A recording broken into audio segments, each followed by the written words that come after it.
Hello दोस्तों, कैसे हैं आप लोग? उम्मीद करते हैं स्वस्थ होंगे। तो आज का जो वीडियो है वो पेंशन के ऊपर है। जितने भी गवर्नमेंट एम्प्लॉयी हैं, सेंट्रल गवर्नमेंट एम्प्लॉयी, उन लोगों के लिए एक बहुत ही अच्छा न्यूज़ है, ठीक है?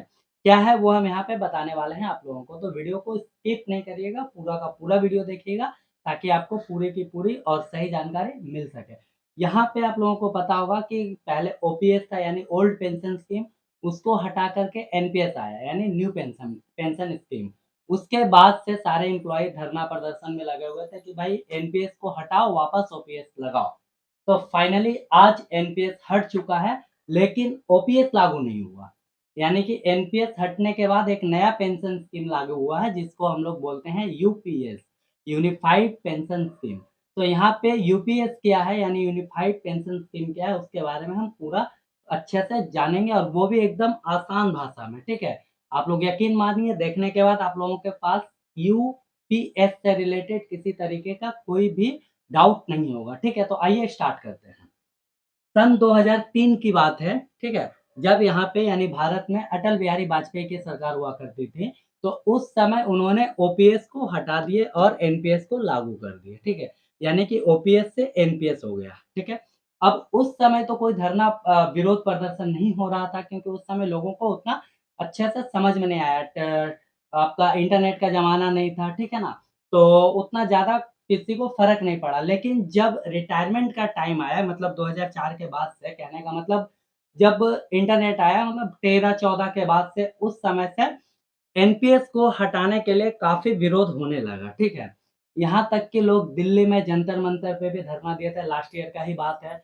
धर्मतल्ला में भी बहुत लोग धरना दिए थे। अपने-अपने लेवल पे सभी एम्प्लॉयी धरना दे रहे थे कि भाई एनपीएस हटाओ, ओपीएस लाओ। बहुत सारा नारा भी उस समय चला था, आप लोगों को पता है। एनपीएस गो बैक, जो ओपीएस लाएगा देश को वो चलाएगा, तरह-तरह के इस तरीके का नारा चला करता था, ठीक है? तो फाइनली 24 तारीख को यानी 24 अगस्त को सरकार ने एनपीएस को रद्द करके यूपीएस लागू कर दिया, ठीक है ना? यूपीएस। यहाँ पे हम आपको बता रहे हैं 24 अगस्त 2024 का बात कर रहे हैं, लागू यूपीएस अभी हुआ नहीं है, अभी एनपीएस ही है। कब से लागू होगा ये सारा हम आगे बात करने वाले हैं, ठीक है? तो यूपीएस लागू किया और यूपीएस यानी कि यूनिफाइड पेंशन स्कीम, ठीक है? तो आइए इसके बारे में हम जानते हैं। सबसे पहले यहाँ पे आपको हम बता दें कि जब यूपीएस लागू होगा, ये एक्चुअली लागू होने का जो डेट है, वो नेक्स्ट ईयर 2025 में है, जो 2025 का फाइनेंशियल ईयर होगा, उस समय लागू होगा। तो जो एम्प्लॉयी हैं, उनके पास दोनों ऑप्शन रहेगा। कहने का मतलब आप अगर चाहें तो एनपीएस में भी रह सकते हैं, अगर आप चाहें तो यूपीएस में आ सकते हैं, ठीक है? अब आइए हम लोग डिटेल में समझते हैं यूपीएस है क्या, ठीक है? यूपीएस है क्या? देखिए, इसको बताने से पहले हम एक बात आपको बताते हैं, जब एनपीएस से मतलब एनपीएस हटाने का विरोध चल रहा था, तो मोदी सरकार ने मार्च 2023 में एक कमेटी बनाई, ठीक है? उसके जो बोल सकते हैं अध्यक्ष थे, वो टीवी सोमनाथन थे, ठीक है?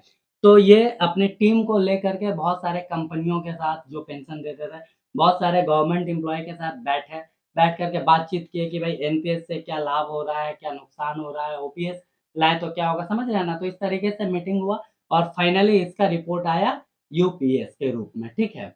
तो अब हम यहाँ पे बता देते हैं, यूपीएस यानी यूनिफाइड पेंशन स्कीम, ठीक है? अब यहाँ पे ध्यान से समझिएगा, इसको 3 भाग में कैटेगराइज़्ड किया गया। सबसे पहला भाग यहाँ पे देख रहे हैं, दूसरा ये और ये तीसरा। तो आइए पहला भाग क्या है? पहला भाग बताया जा रहा है कि आप जॉब कर रहे हैं और अगर आपका रिटायरमेंट होता है, रिटायरमेंट तो होना ही है ना? तो आफ्टर रिटायरमेंट जो है 50% of average salary of last 12 month. कहने का मतलब जिस टाइम आप रिटायर हुए हैं, उससे लास्ट 12 मंथ का आपका एवरेज सैलरी निकाला जाएगा और उसका 50% जो है आपको मिलेगा। याद रखिएगा, यहाँ पे एक्स्ट्रा अलाउंस के बारे में कोई बात नहीं हो रही है। और ये कंडीशन तभी आपका अप्लाई होगा जब आपका सर्विस मिनिमम 25 साल हो जाएगा, ठीक है? मिनिमम 25 साल होने के बाद ही आपका जो सैलरी है रिटायरमेंट के बाद 50% of average salary of last 12 month का निकाला जाएगा। कहने का मतलब कि जब आप रिटायरमेंट हुए जस्ट उससे पिछले 12 महीने, मान लीजिए आपका पिछले 12 महीने का जो 25,500 बेसिक सैलरी है, मान के चलते हैं, ये आपको 6 महीना मिला, ठीक है? उसके बाद आपका एक इंक्रीमेंट लगा और इंक्रीमेंट लगने के बाद वो सैलरी आपका बढ़ के हो गया 26,300, तो ये 6 महीना मिला, ठीक है? तो 25,500 के हिसाब से 6 महीने का हुआ 1,53,000। वहीं 26,300 के हिसाब से आपका 6 महीने का सैलरी हुआ 1,57,800, ठीक है? तो इन दोनों को ऐड करके डिवाइड 12 करेंगे तो ये आपका बेसिक सैलरी जो है एवरेज सैलरी मतलब बेसिक एवरेज सैलरी जो है लास्ट 12 मंथ का निकल जाएगा, जो कि है 25,900, ठीक है? अब 25,900 का 50% आपको मिलेगा, यानी 25,900 का 50% निकालेंगे तो 12,950 रुपए, है ना? ये आपको पेंशन के रूप में मिलेगा, ये जस्ट बेसिक है, बार-बार हम बोल रहे हैं, ये इसमें कोई एक्स्ट्रा अलाउंस ऐड नहीं है, सिर्फ़ और सिर्फ़ बेसिक है, ठीक है? तो ये आपको सैलरी मिलेगा, कब? मतलब सैलरी कहने का मतलब पेंशन मिलेगा, कब? जब आपका मिनिमम 25 साल हो जाएगा सर्विस का तो, ठीक है? उसके बाद आप रिटायरमेंट होते हैं तो, ओके, ये तो हुआ पहला कंडीशन। दूसरा कंडीशन क्या होता है कि ड्यूटी के टाइम में ही अगर आपका डेथ हो जाता है, मतलब आपका जब ड्यूटी के टाइम में जब आपका डेथ हो जाता है, तो उस समय आपका जो लास्ट सैलरी रहता है, मान लीजिए आपका लास्ट सैलरी 50,000 है ना? तो लास्ट सैलरी का 60% पेंशन जो है आपका फैमिली को मिलेगा, ठीक है? तो अगर 50,000 आपका लास्ट सैलरी है, तो 50,000 का अगर हम 60% निकालें तो वो 30,000 रुपए आता है और ये 30,000 रुपए जो है, ये बेसिक सैलरी के रूप में मतलब बेसिक पेंशन के रूप में आपका फैमिली को मिलेगा। इसमें भी हम आपको बता दें कि डीए, टीए जो भी होता है वो सब कुछ भी ऐड नहीं है, ओनली बेसिक पे का यहाँ बात हो रहा है, ठीक है? ओके, अब तीसरा कैटेगराइज़्ड क्या किया है भाई? अच्छा तीसरे टाइप का जो है वो आप एकदम ध्यान से समझिएगा, ठीक है ना? तीसरा टाइप में बोल रहा है कि आपका सर्विस का मिनिमम 10 साल होना चाहिए, है ना? तो अगर आपका मिनिमम 10 साल होता है, उसके बाद आप रिटायर होते हैं या जॉब छोड़ते हैं, तो आपको पेंशन के रूप में 10,000 रुपए पर मंथ मिलेगा, ठीक है? ये भी यहाँ पे सिर्फ़ बेसिक पे का बात हो रहा है, ठीक है? यहाँ पे डीए, टीए का बात नहीं हो रहा है, 10,000 मिलेंगे। अच्छा ये आप कैसे समझेंगे? ध्यान से समझिए।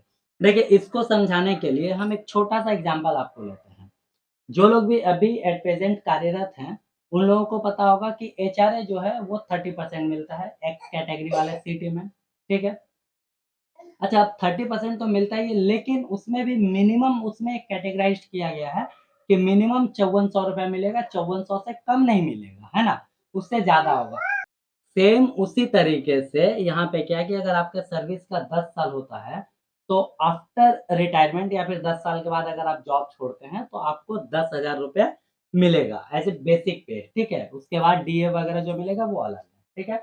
तो उम्मीद करते हैं ये तीनों टाइप के जो कैटेगराइज़्ड किया गया है, ये आपको समझ में आ गया होगा, ठीक है? अब यहाँ पे ये एक पीडीएफ है जो काफ़ी वायरल हो रहा है, आप लोगों के पास भी होगा। तो यहाँ पे अभी हम जो 3 टॉपिक बताए वो तीनों टॉपिक यही है, ठीक है? नंबर 1 जो आपको 25 साल से सर्विस का बताया है वो है, नंबर 2 60% वाला और नंबर 3 10,000 रुपए वाला, ठीक है?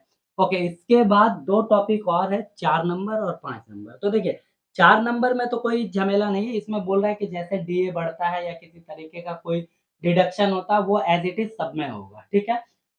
5 नंबर वाले जो टॉपिक है, इसको समझने में थोड़ा-सा दिक्कत हो रहा है बहुत लोगों को, ठीक है? तो इसको समझने के लिए हम एक न्यूज़पेपर का सहारा लिए हैं। आइए आपको न्यूज़पेपर में दिखाते हैं। यहाँ पे बिज़नेस स्टैंडर्ड का एक आर्टिकल है, इसमें वो जो 5वाँ टॉपिक था मतलब 5वाँ जो पैराग्राफ था, वो यहाँ पे है, देखिए ध्यान से समझिएगा, ठीक है? इस योजना में ग्रेच्युटी के अलावा सेवानिवृत्ति पर एक मुश्त भुगतान और सेवा के प्रत्येक पूर्ण 6 महीने के लिए सेवानिवृत्ति की तिथि पर मासिक पारिश्रमिक वेतन प्लस डीए का 1/10वां हिस्सा भी प्रदान किया जाएगा। मतलब कि जो लमसम अमाउंट मिलता है रिटायरमेंट के बाद वो तो मिलेगा ही साथ यहाँ पे लिखा हुआ कि सेवा के प्रत्येक पूर्ण 6 महीने के लिए मतलब हर 6 मंथ के लिए वो कैलकुलेट करके रिटायरमेंट के तिथि पर क्या होगा कि मासिक पारिश्रमिक में वेतन और डीए का 1/10th हिस्सा भी जो है वो आपको वहाँ पे मिलेगा, ठीक है? ये यहाँ पे 5वां पॉइंट था। ओके, नेक्स्ट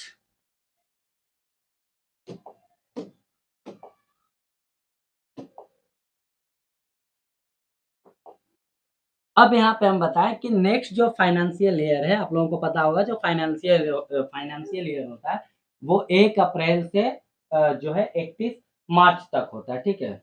तो नेक्स्ट फाइनेंशियल ईयर यानी कि 1 अप्रैल 2025 से जो यूपीएस है वो लागू हो जाएगा, ठीक है? और इसके लागू होने से 23 लाख लोगों को लाभ मिलेगा। साथ ही साथ सरकार ने कहा है कि अगर स्टेट गवर्नमेंट भी चाहे तो इसे इम्प्लीमेंट कर सकता है। अच्छा, एक चीज़ और हम बताएँ, जो यूपीएस के बारे में यूनिफाइड पेंशन स्कीम के बारे में, ये हमारे सूचना और प्रौद्योगिकी मंत्री जो हैं अश्विनी वैष्णव, जो फिलहाल रेल मंत्री भी हैं, उनके पास 2 मंत्रालय है, ठीक है? वो इसको डिक्लेयर किए थे, ठीक है? ओके, नेक्स्ट अगर हम बात कर लें, अब जो मेन पॉइंट बचा है कि 2004 के बाद जो रिटायर हुए हैं, उनका क्या होगा? तो आपको बता दें कि 2004 के बाद जो लोग भी रिटायर हुए हैं, उन लोगों को भी ये बेनिफिट मिलेगा और इसमें उनको एरियर के साथ मिलेगा, ठीक है ना? यानी कि टेंशन लेने की बात नहीं है, 2004 के बाद जो लोग भी रिटायर हुए हैं, उनको एरियर के साथ उनका सारा अमाउंट जो है वो पे कर दिया जाएगा, ठीक है? तो फाइनली दोस्तों, यूपीएस के बारे में जो कुछ भी था बताने का कोशिश किए हैं। वीडियो कैसा लगा कमेंट ज़रूर करिएगा, एक छोटा-सा प्यारा-सा, और नए हैं तो चैनल को सब्सक्राइब करना भी नहीं भूलिएगा। मिलते हैं नेक्स्ट किसी वीडियो में, तब तक के लिए जय हिंद।